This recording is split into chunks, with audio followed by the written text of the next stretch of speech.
Hello students, welcome to MJC Learning. We all have started with the introduction to micro and macroeconomics under our subject Economics of Standard 12th. So far we have learnt about the meaning of microeconomics, definition of microeconomics and scope of microeconomics.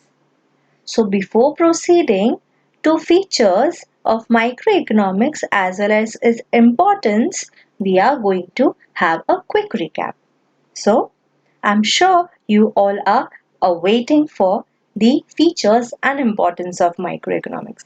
So let us begin. Yes, till now we have learned about the meaning of economics, which has derived from the term ecos and nomos. And thus, the term economics is the study of how people allocate their limited resources in order to satisfy their unlimited wants. Then we have also understood about the two main branches of economics, namely microeconomics and macroeconomics. And it was Ragnar Frisch who has explained or has introduced the term economics, or you can say micros and macros of economics, in the year 1933. Then further, we have also learned about the definition of Morris Dobb and A.P. Lerner, wherein both of them has emphasized that the microeconomics is nothing but a microscopic study of the economy, just as a microscope helps us to understand or to minutely take a better look at the millions of cells in the body. Similarly, it is microeconomics that helps us to understand or minutely study the individual household, individual consumer, individual producer of firms, or and how do they take an important part in the working of the economy.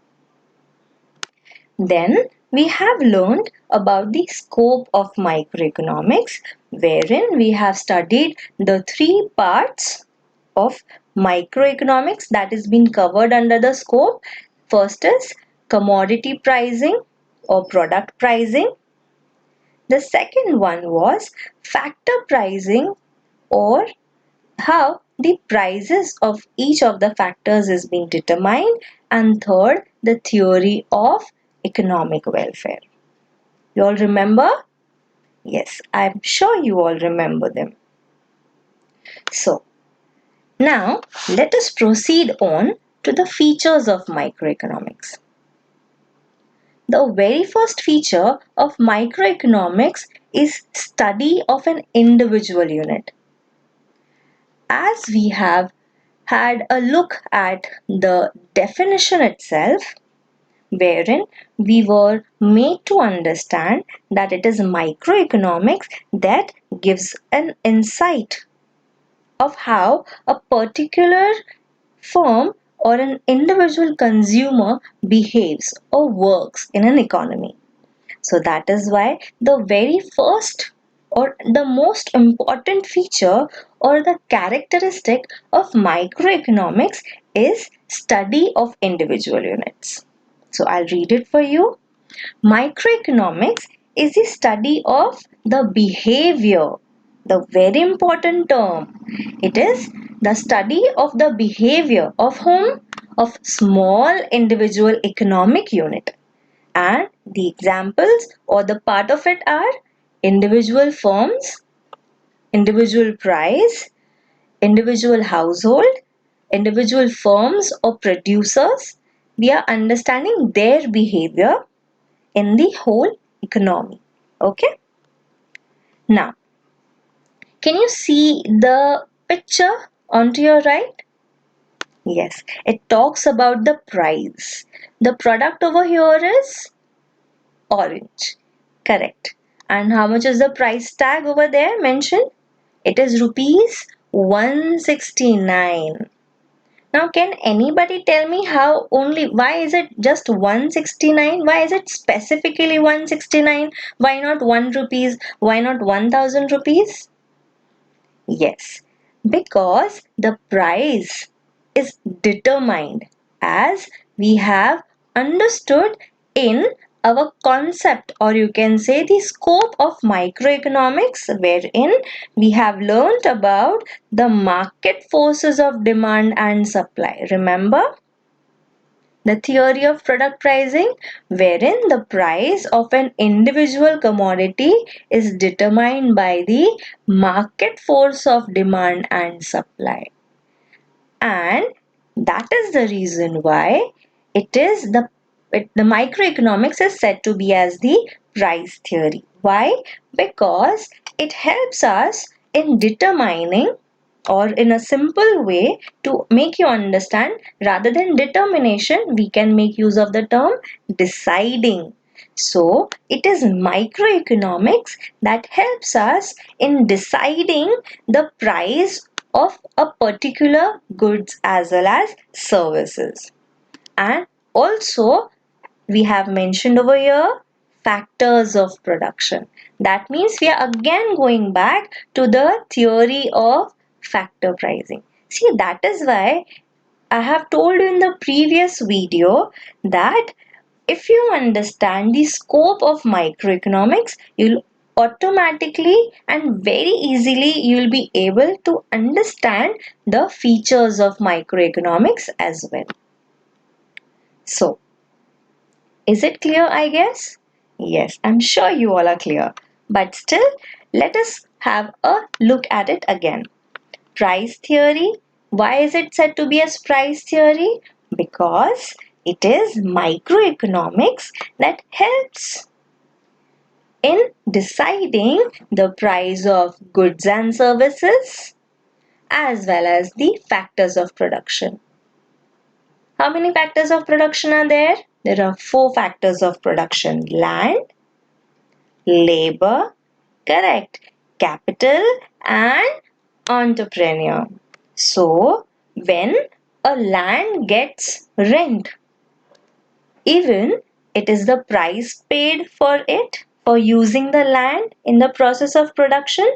So, on which basis is that price, or you can say the rent, is determined? It is nothing but the price theory, or you can say one of the very important feature of microeconomics, that is nothing but the price theory. Moving on to the third important feature of microeconomics. It is partial equilibrium. As the words say, partial equilibrium, we can understand that the equilibrium term first. The term is what? Equilibrium. Can anybody have an idea about in which word we can relate it with? Equal. Right. So, when there are 2 factors are in the balance, it is in equilibrium. They are equal in that point in time. So, microeconomic analysis helps us to understand the partial equilibrium. How will it help us to understand the partial equilibrium? Because partial equilibrium is nothing but the balance between 2 factors. Nobody asked me the question, which 2 factors is ma'am talking about? Ma'am is talking about both the producer as well as the consumer. Here, it is better understood with the help of a diagram. In this picture, in this diagram, we can see this portion is the consumer surplus, the benefit that a consumer is getting, the red area, and the green portion is the producer's surplus. This green area is the surplus, the additional benefit that a producer is receiving. And where they both are coming together? They are coming together at this equilibrium point. Can anybody say from this diagram that consumer is getting more and a producer is getting less? No. Why? Because it is the important aspect of the microeconomics that makes partial equilibrium, or you can say that brings out the balance between or the equilibrium between two factors. Alright? Now, can we move further? The fourth important feature of microeconomics is it is based on certain assumptions. Assumption, okay, these factors I consider it beforehand, even it does not exist. Now, assumption, why a theory always has some or the other assumption? Because the dynamic of a society, that means our country or any nation or any economy keeps on changing every point in time, right? You never know how the economy will behave. So that is why in order to make our theory more practical, more perfect, more stable, we are assuming certain things. Like the theories of microeconomics assume certain things. Okay? So that is why one of the crucial feature of microeconomics is that it is based on certain assumptions. And what is the term used? Other things remaining constant. Constant as it is. No increase, no decrease. Okay? Now, what are the examples given out here? Laissez-faire policy. What is laissez-faire policy? Non-government intervention. That means the market is free of government's intervention. Government's decision will not be considered. The price will not be affected by the government. It will be totally on the market force of demand and supply. Perfect competition. What is another thing? Perfect competition. That means there are large number of buyers, large number of sellers, where none of them can impact or influence the price. Then full employment. That means the economy is utilizing each of its resources and the prices are being paid to the factors as well as the goods and services too. Alright, so one of the important feature of microeconomics is it is based on certain assumption. Assumption, you have thought that all these things are as it is. There are no changes. And the example that I have told you is perfect competition, laissez-faire policy, and full employment. Moving on to the next feature of microeconomics is slicing method. So when you come across the term slice, everybody must have first noticed about this slice of pizza. Why? I have purposely put it up because we all are aware that none of us can eat the whole pizza altogether. Can we? No, I'm sure you can't eat the whole pizza at a time. That is why it is important to slice it and eat it, right? Similarly, one of the important feature of microeconomics is that its study method. What is the method to study microeconomics? To divide the whole economy into small units and make a better understanding of the individual behavior, an individual firm, a producer, a consumer, right? So that is why important feature of Microeconomics is slicing method where the whole economy is divided into small units, and that is why it is said to be as slicing method. A slice of it, not the whole of it. Alright? Now, moving on to the use of marginalism principle. Let us read it very carefully. The term marginal means change. Change brought in where? In total of anything. It can be the total production, it can be total consumption, it can be any aspect. So the change is coming up where? In the total. By what? By an additional unit.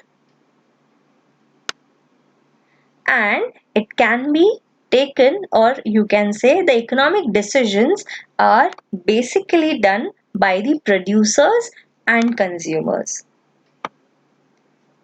I have many times told you about this, that a person's expenditure is another person's income. That means unless a consumer is not spending, the producer is not going to gain.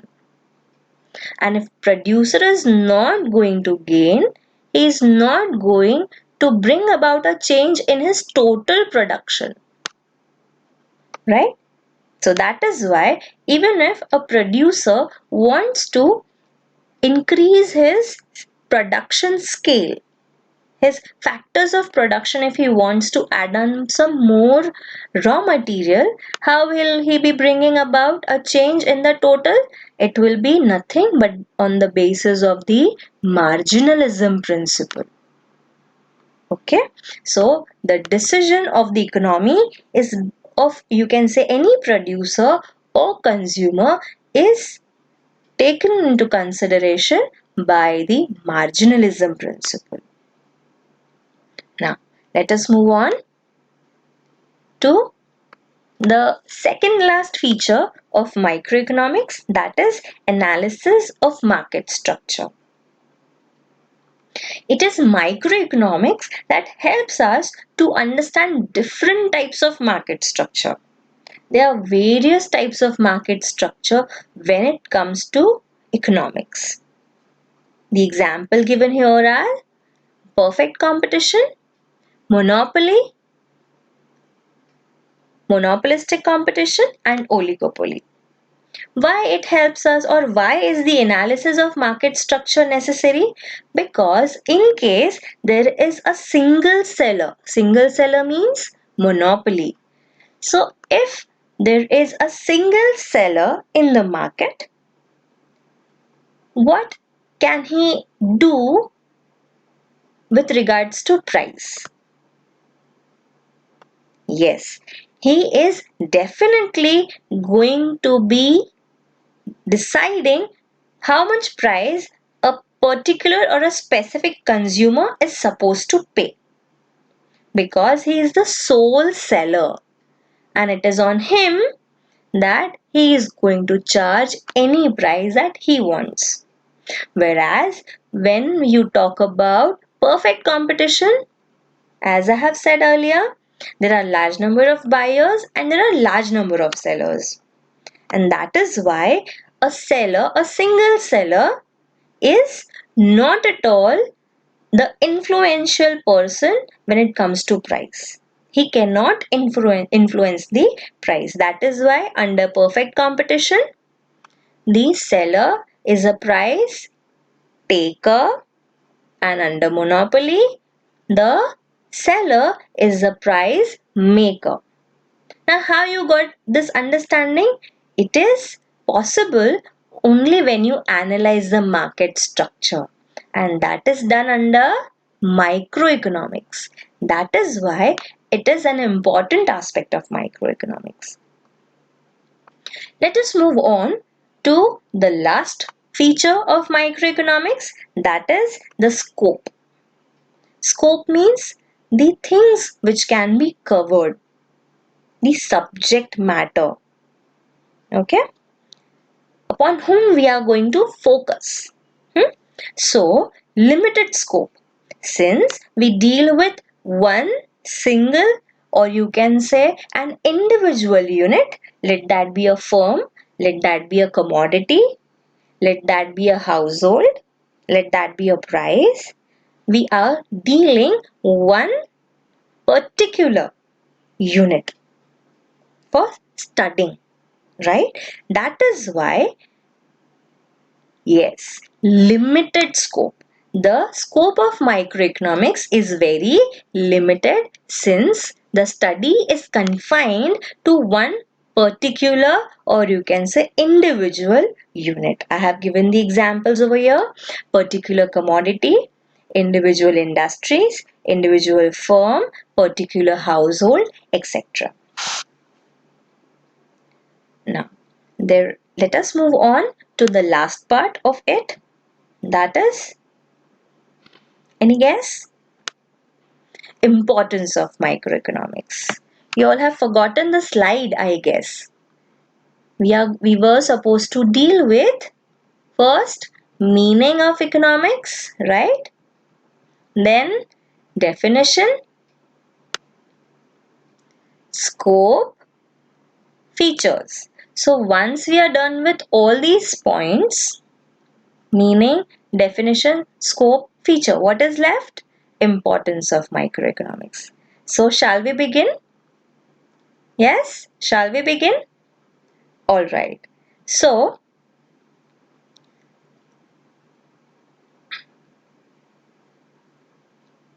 the very first importance, once you learn economics, or you can say a specific microeconomics, what are we going to gain out of it? We are going to understand how a price is determined. Price of any particular commodity. Here, the example of a product is being taken into consideration, wherein the price of Parle-G product, here it is written rupees 5 off, but what we are taking for an example, the price of Parle-G biscuit is 5 rupees. Now, why only 5 rupees? Why not 100 rupees? Why not 1 rupees? Because the various factors of production as well as the product determine its price, and that is why the very important thing about microeconomics is that it helps us to decide the price of a particular product as well as the factors of production. The second important aspect of microeconomics, or after learning microeconomic, we are going to understand about the free market economy. Free market economy, that means no government intervention. Where can a government intervene in the market? Now, what exactly is the market? It is a place where buyers and sellers meet. So it should be free. There should be no restriction. Correct? So when it comes to making an economic decision, and in particular with respect to production of a good, the questions like what to produce, how much to produce, how to transport, what should be the price, all these questions are not being answered by the government, but it is being dependent on the market. And that is why it is free market economy. The demand and the supply decides the price. The demand and the supply decides how much quantity is to be produced. Okay, so thus it is microeconomics which helps us to understand how a free economy works. Microeconomics also helps us to understand about the foreign trade. Foreign trade, what is foreign trade? It is including exports and import, right? So how much the country is supposed to export, at what price, what are the exchange rates between the two countries. All these things at an international trade level is also determined with the help of microeconomics. Moving on to another importance of microeconomics is economic model building. Why is microeconomics important? Because it helps us to build the model. What are these models? These are nothing but how much the price of a raw material is being required, what will be the cost, and all these things are determined under it. So our economy is working on certain models wherein we can be a country who are completely importing certain things rather than producing, or we can be a country wherein we are self-sufficient enough to produce goods and services, right? So it is nothing but how a economy as a whole works, and the model is being built on that. So it is microeconomics that helps us to understand this aspect as well. Now, moving on to business decision. We have discussed this earlier. This is linked again. What to produce, how to produce, all this decision are taken by whom? The producer. And producer is nothing but our business person, right? So it is the producer who decides the price of a good, how much output he is supposed to produce, how well he is supposed to allocate his resources, and other decisions regarding his process of production. So it is microeconomics that helps a business person to take an appropriate decision depending upon the model that the economy is dependent on. Okay? Now, moving on, how is microeconomics useful to government? Because when we were talking about microeconomics features, we were talking that it is dependent on an individual unit. So how is it useful to the government? The answer is it helps the government to understand the pricing policy, how he should be taxing the people, how should be the tax, direct tax. Is it burden on an individual? Is it burden on an individual firm? So when a government is framing the policy, he considers not the big companies, but he focuses on the working of the small, or you can say individual unit, let that be a consumer or let that be a producer. Why will a government will focus on small, or you can say individual unit of a consumer or product producer? Because they are the one, yes, they are the one who efficiently allocate their resources, and when they efficiently utilize their resource, the economic welfare will be coming into existence. Okay, now moving on to the last point, basis of welfare economics. Yes, you are right. We have just now touched with the welfare aspect of the economy. So this point is very easy for you all to have a connection with. So it is because of microeconomics that a person or an individual unit focuses on obtaining the resources, or you can say the person will try to maximize his satisfaction level based on the resources which is very much limited. And that is why once this resources are utilized in a best possible way, the whole economy will be coming into equilibrium, or you can say there will be no wastage out of it. Okay, so in today's lecture, we have understood about certain things, features of microeconomics, which included study of individual unit, price theory, partial equilibrium. Then we have also learnt about certain assumptions, ceteris paribus, laissez-faire policy. We have learnt about the method by which the microeconomic works. Then the marginalism principle we have learnt about. We have also learned how crucial it is to understand the market structure, and that is possible with the help of microeconomics, as well as we have also understood about the limited scope of microeconomics. Then we came to the importance of microeconomics. So in which all terms it helps us? It helps in determining the price, in the working of the free market economy, in foreign trade. It is also useful to government. It is the basis of welfare economics. It helps in economic model building, and it also helps the business in order to take the decision which are very crucial. So by this we are completing certain important aspect of this chapter, that is introduction to microeconomics and macroeconomics, and we have completed only with respect to microeconomics.